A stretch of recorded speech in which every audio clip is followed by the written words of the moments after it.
इसीलिए मेरे अजीज़ों, शायर ने कहा है, जहां में अहले ईमान मिस्ल खुर्शीद जीते हैं, इधर डूबे उधर निकले, उधर डूबे इधर निकले। ये एक खुर्शीद इल्म बरेली में अगर डूबता है तो मदीने में चमकता है, मदीने में अगर डूबता है तो बरेली में चमकता है। अहले इल्म की ये मिसाल है। आला हज़रत रहमतुल्लाह ताला अलैह का बड़ा एहसान है, किताबों से, उनके कलम से, उनकी ज़ुबान से, उनके तक़वे और तहारत से पूरी ज़िंदगी भर कभी आपने नमाज क़ज़ा नहीं की। मसलक आला हज़रत ये भी है मेरे अजीज़ों, नमाज़ों की पाबंदी करो। बहुत सारे लोग सिर्फ शिद्दत पसंदी को समझते हैं मसलक आला हज़रत। किस बात की शिद्दत करते हो आप? किस बात की? किसी को काफिर कहने में? याद रखो, आला हज़रत रहमतुल्लाह ताला अलैह ने पूरे उम्मत इस्लामिया की तकफीर कभी नहीं की। काफिर काफिर काफिर कहना आला हज़रत की आदत नहीं थी। हुसाबुल हरमैन को लेकर बाज लोग वावेला मचाते हैं कि इन्होंने इनको काफिर कहा, उनको काफिर कहा। ये झूठे हैं, मैं चैलेंज करता हूं, ला करके दिखाएं कितनों को काफिर कहा है। आला हजरत ने तो उलमाए हरमैन से फतवा मंगवाया था कि यहाँ ऐसी ऐसी गुस्ताखियां हो रही हैं, आप क्या कहते हैं? वो चाहते तो खुद मुफ्ती से फतवा देते, लेकिन हरमैन के उलमा से फतवा मंगवाया। उनका फतवा आया कि ऐसे जुमले कहने वाले हिंदुस्तान के जो भी मौलवी हैं वो दायरे इस्लाम से खारिज हो चुके हैं, और जो उनके कुफ्र में शक करेगा वो भी काफिर हो जाएगा। इतना सख्त हुक्म हरमैन तैयबैन से आया, उसको आला हजरत ने अपनी साइन, अपनी दस्तखत से छापा तो ये वावेला मचाने लगे, अरे मियाँ हमको काफिर बोले, काफिर बोले। आला हजरत ने जो कहा है, चैलेंज करता हूं, फांकने से नहीं चलता, ला करके दिखाओ, लाओ हमारे सामने कहां कहां किसको किसको काफिर कहा, मैं दिखाऊंगा। मौलाना अशरफ अली थानवी देवबंद के बड़े आलिम हैं, उनसे ही सवाल किया किसी ने। आला हजरत के विसाल के बाद कहा, आपके मुखालिफ थे, वो इंतकाल हो गया। उन्होंने अफसोस जाहिर किया, वो बड़े आशिक रसूल थे। कौन कह रहे हैं? अशरफ अली थानवी साहब कह रहे हैं वो बड़े आशिक रसूल थे। हैं मजमे में कहा वो आपको काफिर कहते थे, आपकी जमात को उन्होंने तकफीर की, उन्होंने बर्दस्ता कहा। मौलवी अशरफ अली थानवी साहब की ये बात भी हमने नहीं छापी, देवबंद से छपी हुई है, चाहे तो किसी को मैं दिखा सकता हूँ, ये चीज़ें मौजूद हैं।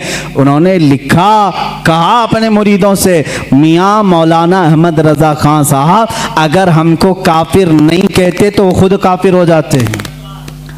अजीब बात है, अजीब बात है। इकरार भी है फिर इसरार भी है।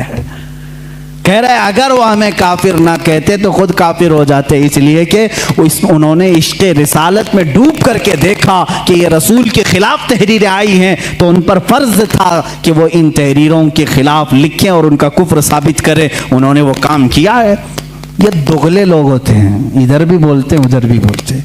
जब आपको मालूम है तो तौबा कर लेते बेचारे, सारा मामला ही खत्म हो जाता। और फिर ये बहस बहुत लंबी हो जाएगी।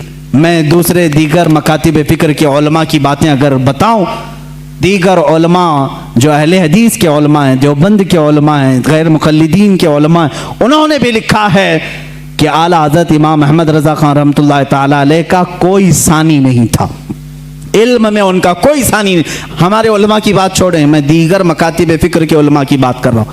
मौलाना अबुल उला मौदूदी, मौलाना अबुल हसन नदवी और दीगर लोगों के साथ साथ शायर मशरिक अल्लामा इकबाल ने भी कहा है। इकबाल का तराना बड़े ज़ोर और शोर से गाते हो। उन्होंने क्या लिखा है? कहते हैं अगर इमाम आज़म अबू हनीफा अपने ज़माने में अहमद रज़ा खान साहब को देख लेते तो अपने ख़ास शागिर्दों में रख लेते हैं, और कहा कि इस ज़माने के वो सानिये इमाम आज़म अबू हनीफा हैं। हम नहीं कह रहे हैं, ये शायर मशरिक अल्लामा इकबाल कह रहे हैं। वो उन्होंने कहा इसीलिए अपने तो अपने हैं, सारे लोगों ने उनके इल्म का लोहा माना है। आज जिसको तकलीफ है तो तकलीफ होने दो, सब उनसे जलने वालों के गुल हो गए चिराग। अहमद रज़ा की शम्मा फरोज़ा है आज भी। बारगाह रसूल सल्लल्लाहु ताला अलैहि वसल्लम में आला हज़रत रज़ियल्लाहु ताला अन्हु की नातें तिलावत करो, पढ़ो, तुम्हारा इश्क बढ़ेगा, मोहब्बत रसूल में इजाफा होगा। देखो उन्होंने हमारा मकसद ज़िंदगी भी हमें बताया है। रसूल करीम सल्लल्लाहु अलैहि वसल्लम की बारगाह में कैसे फिदा होना चाहिए, ये भी उन्होंने अपने नातिया दीवान में बताया है। ज़मीन व ज़मां तुम्हारे लिए, मकीन व मकान तुम्हारे लिए। ये नात पाक में हर चीज़ को उन्होंने कायनात की घेर करके रखा और फिर ये कहा या रसूल अल्लाह सब तुम्हारे लिए है। यही एक मोमिन की मक्का मकसद ज़िंदगी होना चाहिए। आला हज़रत ने हमें ये सिखाया है, दहन में ज़ुबान तुम्हारे लिए, बदन में है जान तुम्हारे लिए, हम आए यहाँ तुम्हारे लिए, उठे भी वहाँ। आला हज़रत ने हमें ये सिखाया है, उम्मती होता है रसूल के लिए, मेरे आका के लिए जीना सीखो। जीना में चमन, चमन में समन, समन में फबन, फबन में दुल्हन, सजाए मेहन पे ऐसे मिनन, या अमनो अमा तुम्हारे लिए। क़यामत का नक्शा पेश करते हुए भी आला हज़रत ने अपने रसूल पाक सल्लल्लाहु अलैहि वसल्लम की बड़ाई यूँ ज़ाहिर की है। फरमाते हैं खलील व नजी, मसीह व सफ़ी, सभी से कहीं कहीं न बनी। खलील व नजी, मसीह व सफ़ी, सभी से कहीं कहीं ना बनी। ये बेखबरी की खल्क फिरी, कहाँ से कहाँ तुम्हारे लिए। इशारे से चांद चीर दिया, छुपे हुए खूर को फेर दिया, गए हुए दिन को असर किया, ये ताबो तमा तुम्हारे लिए। या रसूल अल्लाह सबा वो चले के बाग फले, वो फूल खिले के दिन हो भले, लिवा के तले सना में खुले, रज़ा की ज़ुबान तुम्हारे लिए।